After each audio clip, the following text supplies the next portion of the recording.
Hello dear students, welcome back to my channel Edu Colours. आज हम इस video में क्लास 10th की जो मॉडल टेस्ट पेपर हैं उनको सॉल्व करेंगे। तो बच्चों, ये मेरा जो सीबीएसई मॉडल टेस्ट पेपर है ये पार्ट सेकंड है, यानी कि पार्ट 2 है। क्योंकि हमने जो पार्ट 1 था उसमें खंड क और खंड खा यानी सेक्शन ए और सेक्शन बी ऑलरेडी कंप्लीट कर लिया है। तो उसके आगे यानी सेक्शन सी से हमें इस वीडियो में शुरुआत करनी है। और अब हम इस वीडियो में पढ़ेंगे सेक्शन सी के बारे में, जिसमें बेसिकली आते हैं आपके पैराग्राफ्स। ठीक है, अनुच्छेद आते हैं। उन अनुच्छेद में 4 आपको क्वेश्चन दे देंगे, उनमें 4 ऑप्शन होते हैं और उससे आप सेलेक्ट कर सकते हैं। बस आपको क्या करना है कि आपने पैराग्राफ को अच्छे से पढ़ना है, समझना है, और उसके बाद जो उसके 4 क्वेश्चन दिए हुए हैं और उन 4 के 4 ऑप्शन दिए हुए हैं उसको सेलेक्ट करना है। ये बहुत ही स्कोरिंग है ये सेक्शन। तो आप आराम से अपना, अगर आप अनुच्छेद में से कुछ भी बेसिकली थोड़ा सा भी मैच करके अगर आप उस चीज़ को, आंसर्स को लिखते हैं तो आधा नंबर तो आपका मिलेगा ही मिलेगा। ठीक है, तो कोशिश करिएगा कि अच्छे से पैराग्राफ को पढ़ें, क्वेश्चन को पढ़ें, ऑप्शंस को देखें, उसके बाद जो करेक्ट ऑप्शन है उसकी तरफ आप बढ़ें। तो चलिए इस जो वीडियो को शुरू करते हैं हम, और हम चलते हैं सीधे अपने सेक्शन सी पे। ठीक है, पार्ट 1 जो है इसके साथ डिस्क्रिप्शन बॉक्स में अटैच कर दूंगी और आप वहाँ से देख लीजिएगा। अब यहाँ पर खंड ख ग यानी कि सेक्शन सी शुरू हो चुका है। देखिए, मैं पैराग्राफ नहीं पढ़ूंगी क्योंकि पैराग्राफ बहुत ज़्यादा लंबे हैं और वीडियो बहुत लंबा हो जाएगा। तो मैं आपको बता देती हूँ कि पैराग्राफ जो है वो किस चैप्टर से है। तो ये जो आपका चैप्टर है यूरोप में राष्ट्रवाद, ठीक है, उससे रिलेटेड है ये चैप्टर। और इसमें बेसिकली बात की गई है 1815 में, जब नेपोलियन को हरा दिया गया था। उसके बाद जब वियना संधि हुई थी और उसके बाद के हालात क्या थे यूरोप में, तो उसकी चर्चा इस पैराग्राफ में की गई है। तो हम सीधे चलते हैं अब क्वेश्चन की तरफ। ठीक है, तो पहला क्वेश्चन है और उसके 4 ऑप्शन दिए हुए हैं। तो हमारा पहला क्वेश्चन है, निम्नलिखित कथनों में से कौन सा यूरोपीय रूढ़िवादी विचारधारा का सही वर्णन करता है। यानी कि यूरोपीय रूढ़िवादी विचारधारा कैसी थी, इन चारों में से आपको सही उसका उत्तर देना है। तो वो विचारधारा नेपोलियन द्वारा शुरू किए गए विश्वासों के ऊपर थी, ईसाई धर्म के 2 संप्रदायों का संरक्षण, आर्थिक क्षेत्र में समाजवादी विचारधारा का संरक्षण, या राज्य और समाज में परंपरावादी मान्यताओं का संरक्षण। तो बच्चों, इसका आंसर है डी, यानी राज्य और समाज में परंपरावादी मान्यताओं का जो संरक्षण था। परंपरावादी मतलब होती है जो पुराने टाइम से चीज़ें चली आ रही हैं। ठीक है, और रूढ़िवाद भी जो है वो पुरानी चीज़ों को ही एक्सेप्ट करता है, वो नई चीज़ों को, बदलाव को एक्सेप्ट नहीं करता। तो इसलिए इसका आंसर हो गया डी। ठीक है, राज्य और समाज में परंपरावादी मान्यताओं का संरक्षण हमारी यूरोपीय रूढ़िवादी विचारधारा का सही ऑप्शन है। उसके बाद आते हैं क्वेश्चन नंबर 2, निम्नलिखित विकल्पों में से 1815 में वियना कांग्रेस को आयोजित करने के उद्देश्य क्या था। जो 1815 में वियना कांग्रेस स्थापित की गई थी उसका उद्देश्य क्या था। तो अब मैं सीधे आंसर की तरफ चलती हूँ। उसका उद्देश्य था यूरोप में रूढ़िवादी शासन को लाना। ठीक है, यूरोप में रूढ़िवादी शासन को लाना। अब हमारा अगला है, वियना कांग्रेस में रूढ़िवादी किस पर केंद्रित थे, उपयुक्त विकल्प का चयन करें। तो वियना कांग्रेस में जो रूढ़िवादियों की जो सोच थी वो एक तरीके से यूरोप में पुनः शांति और स्थिरता स्थापित करना चाहते थे। क्योंकि जो मेटरनिक था, ठीक है, जो ऑस्ट्रिया का चांसलर था, उसको लगता था कि जो नेपोलियन द्वारा किए गए कार्य हैं वो कहीं ना कहीं से यूरोप में एक अशांति का माहौल पैदा कर रहे हैं, या क्योंकि वो नेपोलियन को उतना पसंद नहीं करता था, नेपोलियन से वो उसका शत्रु था। तो नेपोलियन द्वारा किए गए सभी कार्यों को उसने हटा दिया और यूरोप में पुनः शांति और स्थिरता स्थापित करने के लिए उसने एक तरीके से वियना संधि की। तो इसका ऑप्शन हो गया हमारा आंसर ए। अगला क्वेश्चन है, वियना कांग्रेस ने यूरोप में शांति कैसे सुनिश्चित की। ठीक है, कैसे, किस तरीके से उसने यूरोप में वियना संधि के माध्यम से यूरोप में किस तरह शांति स्थापित की। तो उसने यूरोप की सभी महान शक्तियों के बीच एक शक्ति संतुलन का खांचा खींचा। ठीक है, तो जो मेटरनिक था या जो वियना संधि की जो मुख्य बातें थी उसमें वो चाहते थे कि सभी जितनी भी महान शक्तियां हैं यूरोप की वो सभी एक दूसरे के बीच में बैलेंस बना के, शक्तियों का बैलेंस बना के रखे। तो इसका ऑप्शन हो गया हमारा आंसर सी। ठीक है,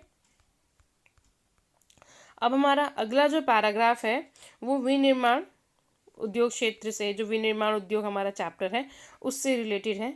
ठीक है बच्चों, और यहाँ पर हम चलते हैं अपने पहले क्वेश्चन की तरफ। तो हमारा पहला क्वेश्चन है, विनिर्माण उद्योग और कृषि डैश में आते हैं।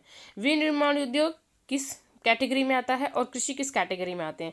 देखिए बेसिकली हमने 3 कैटेगरी पढ़ी है, 3 क्षेत्रक पढ़े हैं, प्राथमिक, द्वितीयक एवं तृतीयक।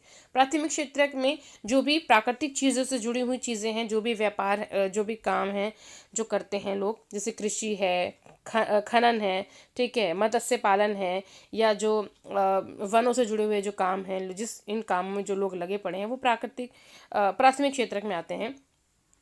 द्वितीय क्षेत्रक में आते हैं कच्चे माल से चीज़ों को बनाना, यानी कि उसका विनिर्माण करना, ठीक है, तो वो द्वितीय क्षेत्रक में आता है। और तृतीय क्षेत्रक में जो लोग अपनी सेवा दे रहे हैं, बेसिकली वो चीज़ें आती हैं। तो विनिर्माण उद्योग हो गया द्वितीय और कृषि हो गया प्राथमिक, ठीक है, तो इसका आंसर आपका हो गया डी। अगला है, विनिर्माण क्षेत्र पर कृषि निर्भरता। विनिर्माण क्षेत्र कृषि पर निर्भरता को कम करने के लिए रोजगार के अवसर प्रदान करता है। निम्नलिखित कार्य किस क्षेत्र से संबंधित है, पहचान करना है, यानी कि आपको बेसिकली मैच करना है। तो कपड़ा उत्पादन जो है बेसिकली वो किस में आता है, विकास एवं अनुसंधान किस में आता है, बैंकिंग किस में आता है, और खनन कौन से क्षेत्र में आता है। तो हम अगर मैच करके देखेंगे बच्चों, तो कपड़ा उत्पादन, ठीक है, कपड़ा बनाना, यानी कपास मिल चुका है, कच्चा माल मिल चुका है, उसको कपड़ा बनाना है, तो बनाने वाली जो चीज़ें हैं वो द्वितीय क्षेत्र में आती हैं। और विकास एवं अनुसंधान, ठीक है, रिसर्च एंड डेवलपमेंट, ये सारी जो चीज़ें हैं ये चतुर्थ क्षेत्र में आता है। बैंकिंग, यानी कि लोग बैंक में बैठे हैं, अपनी सेवा दे रहे हैं, तो वो हो गया तृतीय क्षेत्रक। और खनन, यानी कि जो प्राकृतिक चीज़ें हैं उसको हम निकाल रहे हैं, उससे जुड़े हुए हैं, तो ये हो गया प्राथमिक क्षेत्रक। तो ये हमारा बनता है 3 4 2 1, ठीक है, तो ये हमारा ऑप्शन है 3 4 2 1, हाँ बी, 3 4 2 1, तो ये हमारा सही ऑप्शन है। अगला है, निम्नलिखित में से कौन सा विकल्प कृषि को आधुनिक बनाने में सहायता नहीं करता है। ऐसी कौन सी चीज़ें हैं जो कृषि को आधुनिक नहीं बना रहा है। तो अगर अकुशल श्रम होगा, यानी अकुशल मतलब जो ट्रेन नहीं है, जिनके अंदर कोई स्किल नहीं है काम करने की, तो अगर वो नहीं होंगे तो जो कृषि है वो आधुनिक नहीं, क्योंकि अगर अकुशल है तो कृषि जो है वो अच्छे तरीके से नहीं हो पाएगी, आधुनिक तरीके से नहीं हो पाएगी। तो इसका आंसर है ऑप्शन बी। अगला है, विदेशी विनिर्माण फर्मों को आकर्षित करने के लिए एक देश को विकसित करने की आवश्यकता है। कृषि संबंधी सुविधाएं में, कृषि योग्य भूमि में, संचार सुविधाएं और आधारभूत सुविधाएं। तो अगर किसी भी देश में आधारभूत सुविधाएं होती हैं तभी वहाँ पर जो विनिर्माण फर्म है या जो भी चीज़ें हैं वो जो देश है वो डेवलप कर सकता है। ओके बच्चों, चलिए अब आगे बढ़ते हैं। अब हमारा जो अगला जो पैराग्राफ है वो लोकतंत्र वाला जो चैप्टर है हमारा, लोकतंत्र के परिणाम, उससे जुड़ा हुआ है। और चलते हैं इनके प्रश्नों की ओर। तो पहला क्वेश्चन है हमारा, लोगों को अपने शासक चुनने का अधिकार क्या कहलाता है। लोग अपने शासक को चुनते हैं तो वो बेसिकली क्या कहलाता है, वो कहलाता है मतदान का अधिकार, ठीक है, सी इसका आंसर है। उसके बाद है अगला, निम्नलिखित में से कौन सा विकल्प शासन में पारदर्शिता को बढ़ावा देने में सहायता करता है। शासन में पारदर्शिता यानी कि इंफॉर्मेशन बिल्कुल क्लियर होनी चाहिए, तो वो क्या है, राइट टू इंफॉर्मेशन यानी कि सूचना का अधिकार, ठीक है। ये इससे हमें पता चलता है कि सरकार क्या काम कर रही है, किस तरह की योजनाएं बना रही है, और किसी भी योजना बनाने में कौन कौन से लोग शामिल हैं, किन किन चीज़ों का इस्तेमाल हो रहा है, कितना पैसा लगा, ये सारी चीज़ें जो है हमें पता चलती हैं। उसके बाद है, डैश सरकार को वैध बनाते हैं। क्या, राजनेताओं की विश्वसनीयता, लोगों की चहल पहल, स्वतंत्र और निष्पक्ष चुनाव, या सत्ता की पकड़। तो साफ जाहिर है स्वतंत्र और निष्पक्ष सही तरीके से हुआ जो चुनाव है वही सरकार को वैध बनाता है। तो इसका आंसर हो गया सी।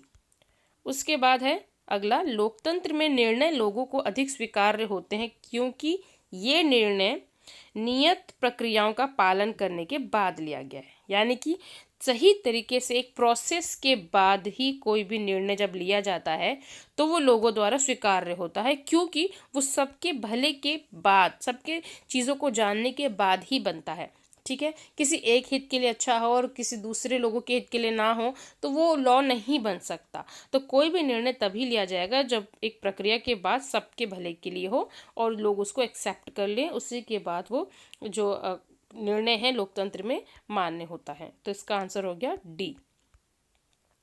अब अगला जो क्वेश्चन है वो हमारा, वो वैश्वीकरण वाला जो चैप्टर है हमारा उससे रिलेटेड है, ठीक है, वैश्वीकरण और भारतीय अर्थव्यवस्था। चलिए अब इसके हम जो ऑप्शंस हैं देख लेते हैं, क्वेश्चंस देख लेते हैं। तो हमारा पहला है, ऊपर दिया गया गद्य निम्नलिखित में किस विकल्प से संबंधित है। ऊपर जो आप पैराग्राफ को देखेंगे बच्चे वीडियो को पॉज करके, ठीक है, तो बाहरी कंपनियां इंडिया में आके काम करती हैं, इंडिया की कंपनी बाहर जाती है, बहुराष्ट्रीय कंपनियां आती हैं काम करती हैं, तो इनसे रिलेटेड है। तो विदेशी सहयोग, ठीक है, विदेशी निवेश, ठीक है, विदेशी निवेश होगा, क्योंकि अगर मल्टीनेशनल कंपनी है, एक एमएनसी है, बहुराष्ट्रीय कंपनी है, तो वो विदेशी निवेश करेगी तभी वो एमएनसी कहलाती है। तो इसका आंसर हो गया बी। ओके, अगला है हमारा, दिए गए गद्य के अनुसार निम्नलिखित में से किस विकल्प के आधार पर फोर्ड मोटर्स को एक बहुराष्ट्रीय कंपनी कहा जा सकता है।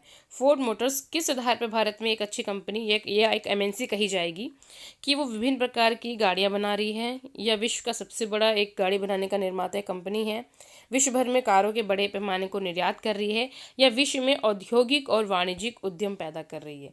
तो इसका आंसर होगा डी, यानी कि विश्व में औद्योगिक और वाणिज्यिक उद्यम लगा रही है, बना रही है, अपनी कंपनी को दूसरे देशों में स्थापित कर रही है। तो ये हो गया, व्यापार कर रही है, तो ये हो गया ऑप्शन डी, ठीक है, इसका आंसर हो गया हमारा ऑप्शन डी। अगला है, भारत में अपने उत्पादन संयंत्र स्थापित करके फोर्ड मोटर चाहता था। फोर्ड मोटर क्या चाहता था, वो चाहता था कम लागत वाले उत्पादन और एक बड़े बाजार से लाभ कमाना। कोई भी एमएनसी जो है वो यही चाहती है कि कम लागत में उसे बड़ा बाजार मिल जाए और उसको बेनिफिट भी ज़्यादा हो, कोई भी एमएनसी यही चाहेगी। तो इसका आंसर हो गया सी। अब अगला है हमारा, फोर्ड मोटर्स दुनिया भर में अपने अन्य सेंटर्स के लिए आधारभूत की आपूर्ति करने वाले घटक के रूप में फोर्ड इंडिया को विकसित करना चाहती है, ठीक है। फोर्ड मोटर्स जो है वो इंडिया में अपना सेटअप लगाएगी और नई कंपनी यानी कि इंडिया के नाम से फोर्ड इंडिया को स्थापित करना चाहती है। तो ये किस बात का प्रतीक है, ये चाहती है, फोर्ड मोटर्स चाहती है दुनिया भर में देशों को उत्पादन को जोड़ना, ठीक है। वो चाहती है कि अपना जो भी उसका जो भी काम हो रहा है, जो भी स्किल है उसकी, जो भी उसके इंटरलिंक्स हैं, उसको वो एक तरीके से पूरे कंट्री में हर देशों में उसको जोड़ना चाहती है। तो इसका आंसर हो गया डी। उसके बाद है खंड घ, ये ग गलत है, यहाँ पर घ आएगा, यानी कि ये सेक्शन डी जो है वो हमारा शुरू हो गया है। तो बच्चों सेक्शन डी जो है वो अभी मैं आपको आंसर्स की तरफ बढ़ती हूँ, सीधे आंसर समझाती हूँ, उसके बाद आप अच्छे समझ जाएंगे। तो हमारा पहला क्वेश्चन है 27 जो नंबर का क्वेश्चन है वो है, भारत में 19वीं सदी में भारत में विभिन्न समुदायों, क्षेत्रों या भाषा समूह संबंधित लोगों ने एक कैसे समझ विकसित की, समझाइए। तो इसका आंसर है कि राष्ट्रवाद जो है राष्ट्र के प्रति समर्पण की भावना को हम कहते हैं, ठीक है। वो किसी भी देश के नागरिकों की एकजुटता के लिए ज़रूरी है। भारत माता के रूपक चित्र के कारण जो कि राष्ट्र के पहचान थे, ठीक है, जैसे भारत माता जैसे थी, लोगों ने उन्हें एक्सेप्ट किया एक राष्ट्र के रूप में। ये रूपक चित्र जो है वो स्वतंत्रता, उदारवाद, शांति और ऊर्जा के प्रतीक माने गए। बंकिम चंद्र चट्टोपाध्याय की जो किताब थी आनंद मठ, ठीक है, उसको भी लोगों के अंदर पढ़ के अपनेपन की भावना आई। बंकिम चंद्र चट्टोपाध्याय के द्वारा लिखा गया गीत वंदे मातरम जो है एक तरीके से पूरे देश में गाया गया, अपनाया गया। लोक कथाओं, लोकगीतों के कारण लोगों के अंदर सामूहिक अपनेपन का भाव उत्पन्न हुआ। देश के महान सपूतों, वीरों एवं स्वतंत्रता सेनानियों की गाथाओं का समावेश किया गया। बंगाल में आयोजित स्वदेशी आंदोलन के दौरान तिरंगे को डिज़ाइन को तैयार किया गया, ठीक है। तो ये सारी चीज़ें थीं जिसके द्वारा लोगों के बीच में एक क्षेत्रीय, सामुदायिक एवं भाषा समूह के लोगों के बीच में एक आपसी एकीकरण की जो भावना है वो विकसित हुई। उसके बाद अथवा में क्वेश्चन दिया हुआ है, बागान के श्रमिकों के आज के संदर्भ में दिए गए विचार और अर्थ को समझाइए। असहयोग आंदोलन की पुकार का जवाब उन्होंने किस प्रकार दिया। तो जो असम के चाय के बागान थे, वहाँ के जो मजदूर थे, उन्हें इंडियन इमिग्रेशन एक्ट 1859 के तहत बागान में काम करने वाले मजदूरों को बिना अनुमति के अपने बागान छोड़ने की मनाही थी, ठीक है। वो अपना जो एरिया है जहाँ वो काम कर रहे हैं उसको छोड़ के नहीं जा सकते थे, उनको अपने घर जाना होता था, होम टाउन जाना होता था, तो उन्हें नहीं जाने दिया जाता था। जब असहयोग आंदोलन की खबर चारों ओर फैलने लगी तो असम के बागान के कई मजदूरों ने वहां के अफसरों की आज्ञा को मानने से मना कर दिया। वो चाहते थे कि उनको उनके घर जाने दिया जाए और उनकी सैलरी बढ़ाई जाए। बागानों को छोड़कर वे अपने घरों की तरफ चल पड़े, लेकिन रेलवे और स्टीमर की हड़ताल के कारण वे बीच में फंस गए और उन्हें पकड़ के बहुत बुरी तरह पीटा गया। ठीक है, तो ये असम के चाय के जो बागान थे उनके लिए असहयोग आंदोलन इस प्रकार था, आप इसको लिख सकते हैं। अब अगला क्वेश्चन है, भारत में जनसंचार की भूमिका का वर्णन कीजिए।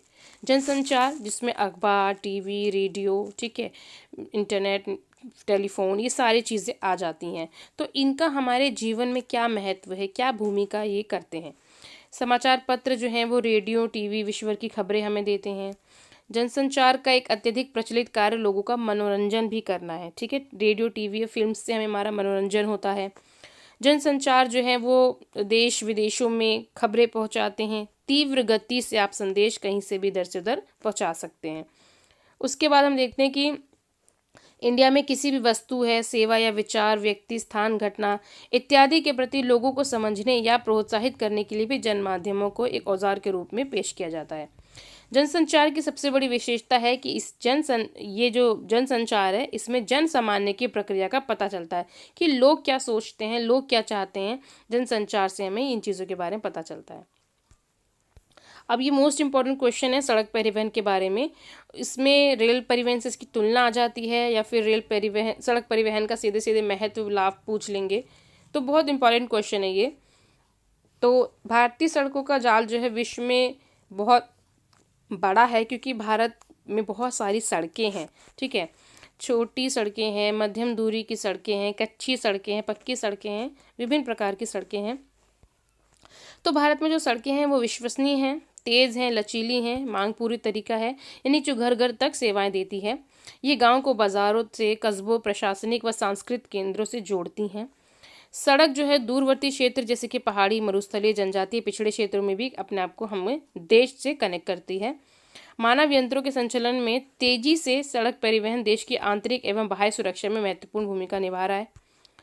सड़क यातायात कच्चे माल, तैयार माल व श्रम के संचलन द्वारा कृषि और उद्योगों को भी जोड़ता है। ठीक है, यानी कि एक जगह से दूसरी जगह अनाज पहुंचाना, मंडियों तक पहुंचाना, उसके लिए हम सड़क मार्ग का ही इस्तेमाल करते हैं। तो ये एक तरीके से इनडायरेक्ट रूप में रोजगार भी प्रोड्यूस कर रहा है। ठीक है, तो ये हो गई सड़क महत्व के जो लाभ है उसके बारे में। फिर है क्वेश्चन नंबर 29। भारत में राजनीतिक दलों में सुधार के लिए किन्हीं 5 उपायों को बताना है कि आप किस तरीके से भारत की जो पॉलिटिकल पार्टीज है उनमें सुधार की गुंजाइश रखते हैं। तो पहला है, राजनीतिक पार्टी के जो आंतरिक कामकाज होते हैं उसे व्यवस्थित करने की ज़रूरत है, उसके लिए कानून बनाने की ज़रूरत है। हर पार्टी के लिए ये अनिवार्य हो कि कुछ टिकट जो है वो महिला उम्मीदवारों को भी दी जाए। सरकार जो चुनाव का जो खर्चा है वो सरकार उठाए। चुनावी खर्चे का वहन करने के लिए सरकार की ओर से पार्टियों को पैसे मिलने चाहिए। कुछ खर्चे सुविधाओं के रूप में दिए जा सकते हैं, जैसे पेट्रोल, कागज, टेलीफोन इत्यादि। 4th पॉइंट है, इन राजनीतिक दलों पर लोगों का दबाव होना चाहिए जिससे कि दल जो है राजनीतिक दल अपनी मनमानी ना कर सके। और साथ ही साथ दल अपने पार्टी सदस्यों के लिए एक रजिस्टर भी व्यवस्थित करे, मेंटेन करे, जिसमें वो ये पता लगाए कि कौन कौन से सदस्य उसके पार्टी के सदस्य, कौन कौन से लोग उसकी पार्टी के सदस्य हैं। और दल बदल की जो प्रक्रिया है उसे भी रोका जाना चाहिए। अगला है क्वेश्चन नंबर 30। सत्ता की साझेदारी लोकतांत्रिक सरकार का सार है, कथन को समझाइए। यानी कि किस तरीके से लोकतंत्र में अगर आप हैं तो सत्ता की साझेदारी करना लोकतंत्र के लिए क्यों ज़रूरी हो जाता है, लोकतांत्रिक सरकार में सत्ता की साझेदारी करना क्यों ज़रूरी हो जाता है, उसके बारे में आपको बताना है। तो हम देखते हैं सत्ता के विभिन्न अंग हैं, जैसे विधायिका, कार्यपालिका, न्यायपालिका। इनके बीच में शक्तियों का बंटवारा कर देते हैं तो सरकार जो है वो एक सुचारू रूप से चलती है। इसे हम क्या कहते हैं, क्षैतिज बंटवारा। हमारे देश में सरकार के 2 मुख्य स्तर हैं, केंद्र सरकार और राज्य स्तर, यानी राज्य सरकार। तो पूरे राष्ट्र की जिम्मेदारी केंद्र सरकार पर होती है, फिर उसको अलग हिस्सों में यानी राज्यों में बांटा जाता है, फिर राज्य जो है वो स्थानीय सरकारों में अपनी जिम्मेदारियों को आगे बांटते हैं। इसे हम ऊर्ध्वाधर बंटवारा कहते हैं। हमारे देश में अनगिनत सामाजिक, भाषाई, धार्मिक और जाति समूह हैं। इतने समूहों के बीच में अगर सत्ता का बंटवारा करना अगर नहीं करेंगे तो कहीं ना कहीं गृहयुद्ध शुरू हो जाएगा। समाज के पिछड़े वर्गों को भी सरकार में शामिल किया जाना चाहिए और उनका प्रतिनिधित्व सुनिश्चित किया जाना चाहिए। सबसे बड़ी राजनीतिक पार्टी या सबसे बड़े राजनीतिक गठबंधन सरकार बनाते हैं, ठीक है। इसके बाद जो पार्टियां बच जाती हैं उन्हें विपक्ष बनता है। तो ज़रूरी नहीं है कि सत्ता के एक ही हाथ में ये बदलती रहे। मतलब ये कह सकते हैं कि अगर आपने सरकार बना ली 5 साल के लिए, तो ये ज़रूरी नहीं है कि एक ही पार्टी जो है 5 साल के लिए चुनी गई है तो वो गिर नहीं सकती, क्योंकि अगर गठबंधन सरकार है तो पार्टी बीच में गिर भी सकती है अगर किसी ने समर्थन वापस ले लिया। 5 साल के बाद फिर से चुनाव होते हैं, तो ऐसा भी हो सकता है कि वो जो पार्टी सत्ताधारी थी अब वो अगली बार विपक्ष बन जाए, क्या पता उसे वोट ना मिले। तो हम ये नहीं कह सकते कि सत्ता की साझेदारी में सिर्फ एक पार्टी जो आ गई वही हमेशा रहेगी। यहाँ पर सरकारें बदलती रहती हैं, चुनाव होते रहते हैं, और जो अच्छा काम करता है उसको सत्ता में शामिल किया जाता है। छात्र संगठन, मजदूर यूनियन आदि विभिन्न प्रकार के जो दबाव समूह हैं वो भी इनका हिस्सा बनते हैं सत्ता की साझेदारी का। वो सरकार पर दबाव बनाते हैं और अपने हित के समूह जो लोग हैं उनके हित के बारे में काम करते हैं। तो ये सत्ता की साझेदारी ज़रूरी है, क्योंकि अगर आप एक लोकतांत्रिक देश में रहते हैं तो सबके हित के बारे में सोचना ही लोकतंत्र की आत्मा कहलाता है। अब अगला है 31 नंबर का जो क्वेश्चन है हमारा, भारतीय अर्थव्यवस्था के विकास में तृतीय क्षेत्र एक महत्वपूर्ण भूमिका निभा रहा है। तो हमें तृतीय क्षेत्र की इम्पोर्टेंस को बताना है। तो तृतीय क्षेत्र जो है वो उसे हम सेवा क्षेत्र भी कहते हैं। इसे अर्थव्यवस्था के तीसरे क्षेत्र के रूप में जाना जाता है। सेवा क्षेत्र के रूप से शामिल होने वाले जो एक तरीके से काम हैं, जो एक तरीके से ऑक्यूपेशन है, वो है परिवहन, कुरियर, सूचना क्षेत्र की सेवाएं, प्रतिभूतियां, रियल एस्टेट, होटल एवं रेस्टोरेंट, वैज्ञानिक एवं तकनीकी सेवाएं, अपशिष्ट प्रबंधन, स्वास्थ्य और सामाजिक सहायता, कला, मनोरंजन, बैंकिंग, ये सारी चीज़ें जो हैं, शिक्षा, ये सब इसी में आ जाती हैं, ठीक है। अब इनकी इम्पोर्टेंस आज़ादी के बाद से हम देखें तो अगर भारत की जीडीपी में सबसे अच्छी हिस्सेदारी जो है वो तृतीय क्षेत्र ने दी है। वित्त, बीमा, रियल एस्टेट के बाद व्यापार, होटल, रेस्टोरेंट आदि सकल घरेलू उत्पाद में अत्यधिक योगदान दे रहे हैं। मजबूत बैंकिंग और बीमा क्षेत्र के बूते भारत आज विश्व की सबसे अच्छी अर्थव्यवस्थाओं में से एक है, और ये क्षेत्र भारत के सकल घरेलू उत्पाद में 60% का योगदान देता है, जो कि काफ़ी है। अगर आप तीन क्षेत्र में हैं, तीनों क्षेत्र को कंपैरिजन करें तो तृतीय क्षेत्र जो है भारत की अर्थव्यवस्था में सबसे ज़्यादा, सबसे अच्छा योगदान दे रहा है। अब अथवा के साथ एक क्वेश्चन है हमारा, जो कि हमारा लास्ट क्वेश्चन हो जाएगा।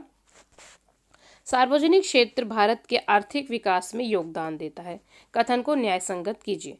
यानी कि सार्वजनिक क्षेत्र के बारे में आपको अच्छी अच्छी बातें लिखनी है, वो क्या करता है, क्या करने देश में प्रगति कर रहा है, नहीं कर रहा है, इसके बारे में बताना है। तो सार्वजनिक क्षेत्र जो है वो सार्वजनिक कल्याण संबंधी गतिविधियों में निवेश करके देश के विकास में महत्वपूर्ण भूमिका निभाता है। जब भारत एक गरीब देश हुआ करता था तो यहाँ की अर्थव्यवस्था को शुरुआती गति प्रदान करने में पब्लिक सेक्टर ने अहम भूमिका निभाई। सार्वजनिक क्षेत्र ने आधारभूत उद्योग और आधारभूत संरचना तैयार की, जिसके कारण प्राइवेट सेक्टर फल फूल सका। इस क्षेत्र का मुख्य उद्देश्य जन कल्याण होता है, अतः सार्वजनिक क्षेत्र देश के विकास में भारी पैमाने पर परियोजनाओं को चलाकर महत्वपूर्ण योगदान कर रहा है। इस तरह से भारत के आर्थिक विकास में पब्लिक सेक्टर यानी सार्वजनिक क्षेत्र जो है एक उत्प्रेरक का काम कर रहा है। ठीक है बच्चों, तो यहाँ पर आपको सार्वजनिक क्षेत्र के बारे में उसकी इम्पोर्टेंस को बताना है। तो बच्चों यहाँ पर जो हमारी ये जो वीडियो है, sample paper model test paper है, सीबीएसई ने जो जारी किया है, ये कंप्लीट होता है। ठीक है, मैंने आपका जो सेक्शन ए है, सेक्शन बी है, उसको बना दिया था। अब हम चलेंगे हमारे मैप वर्क, यानी कि सेक्शन ई जो है हमारा वो रह गया है, और मैप वर्क को हम अब देखते हैं। अब ये हमारा जो सेक्शन ई है वो है मैप वर्क, जो कि 2 नंबर का हिस्ट्री से और 3 नंबर का ज्योग्राफी से, यानी टोटल 5 नंबर का आपका जो मैप वर्क है वो आना है। ठीक है, तो अब हम देखते हैं हमें फिल क्या क्या करना है। तो हमें हिस्ट्री से 2 दिए गए हैं। पहला हमें 1927 में एक स्थान दिया होगा, उसको लोकेट किया गया है, वो स्थान बताना है कि भारतीय राष्ट्रीय कांग्रेस का अधिवेशन वहाँ हुआ था, उस स्थान का नाम बताना है। उसके बाद बी बताया गया है महात्मा गांधी ने इस स्थान पर नील कृषकों के लिए सत्याग्रह किया था। तो नील की खेती यानी नील कृषकों के लिए जो सत्याग्रह किया था वो किस स्थान पर किया गया था, उसके बारे में बताना है। फिर अब चलते हैं ज्योग्राफी की तरफ। तो ज्योग्राफी में हमें उचित स्थान दर्शाने हैं, जैसे कि हमें दर्शाना है राणा प्रताप सागर बांध, Namrup thermal plant, Bengaluru software technology park, D Visakhapatnam बंदरगाह और ई नरोरा परमाणु ऊर्जा संयंत्र। ठीक है, तो इनमें से 3 नंबर का आपका मैप है ज्योग्राफी का और 2 नंबर का ये हिस्ट्री का मैप है। तो इसमें से आपको कोई 3 भरना होगा 5 में से। और चलिए अब हम फील्ड मैप की तरफ चलते हैं। ठीक है बच्चों, पहले मैं हिस्ट्री का जो हमारा था मैप उसको बताऊंगी। तो नील की खेती के लिए जो सत्याग्रह किया गांधी जी ने वो था चंपारण। ठीक है, लोकेशन मैं बताऊंगी क्योंकि जहां मैंने नाम लिखा है वो लोकेशन नहीं है, लोकेशन मैं हाईलाइट करूंगी। तो यहाँ पर आपका आएगा चंपारण। ठीक है, नाम मैंने बाहर लिखा है, लोकेशन आपकी ये वाली है। ठीक है, जहाँ पर मैंने पॉइंट किया है तो वो आपकी लोकेशन हो गई चंपारण बिहार में, जहाँ पर नील कृषकों के लिए सत्याग्रह किया था गांधी जी ने। उसके बाद आपका मद्रास, यानी कि ये जो वाला जो पॉइंट है, ठीक है, ये वाला जो पॉइंट आपको दिख रहा है यानी कि तमिलनाडु की राजधानी वो है मद्रास, जो कि मैंने बाहर लिख दिया है। ये हो गया हमारा जहाँ पर 1927 में भारतीय राष्ट्रीय कांग्रेस का अधिवेशन हुआ था। उसके बाद है नरोरा परमाणु ऊर्जा केंद्र। ठीक है, तो ये नरोरा परमाणु ऊर्जा केंद्र जो है वो यहाँ पर लोकेट होगा, ये वाली जगह पे नरोरा, ये नरोरा हो गया यूपी में। उसके बाद है असम में, यहाँ पर नामरूप, असम की बिल्कुल ईस्ट में आएंगे, यहाँ पर जो ग्रीन कलर से मैं डॉट लगा रही हूँ ये है नामरूप। ठीक है, उसके बाद है यहाँ पर आएगा चंबल नदी पर राणा प्रताप सागर डैम। ठीक है, ये राजस्थान में आएगा, यहाँ पर आएगा राजस्थान में, ये राणा प्रताप सागर डैम है और यहाँ पर आएगा राणा प्रताप सागर डैम। उसके बाद ये रहा बेंगलुरु। ठीक है, एरो करके बाहर लगा दिया मैंने नाम, यह है बेंगलुरु सॉफ्टवेयर टेक्नोलॉजी पार्क। उसके बाद यहाँ पर आ जाएगा हमारा विशाखापट्टनम बंदरगाह। ठीक है, विशाखापट्टनम पोर्ट जो है हमारा ये यहाँ पर आ जाएगा। तो ये हमारे जो मैप है बच्चों ये कंप्लीट हो गए हैं। आई होप आपको ये मैप जो है वो समझ में आए होंगे। और ये जो हमारी जो पूरी वीडियो है अब यहाँ पर कंप्लीट होती है, पार्ट 1 एंड पार्ट 2 पूरी कंप्लीट हो गई, हमारे 5 सेक्शन कंप्लीट हो गए हैं। तो बच्चों आई होप आपको ये जो मॉडल टेस्ट पेपर है हमारा सीबीएसई का ये समझ में आया होगा। ठीक है, सामाजिक विज्ञान जो कि कोड है आपका 087, 80 नंबर का पेपर होगा, 3 घंटे का आपका समय होगा। तो यहाँ पर ही हमारा जो क्लास 10th का जो ये वाला सैम्पल पेपर ये कंप्लीट होता है। प्लीज़ अगर आपको वीडियो अच्छा लगे तो इसे अपने फ्रेंड्स में शेयर कीजिए, मेरे चैनल एडू कलर्स को सब्सक्राइब करें, साथ में लगे बेल आइकन को भी प्रेस कर दें।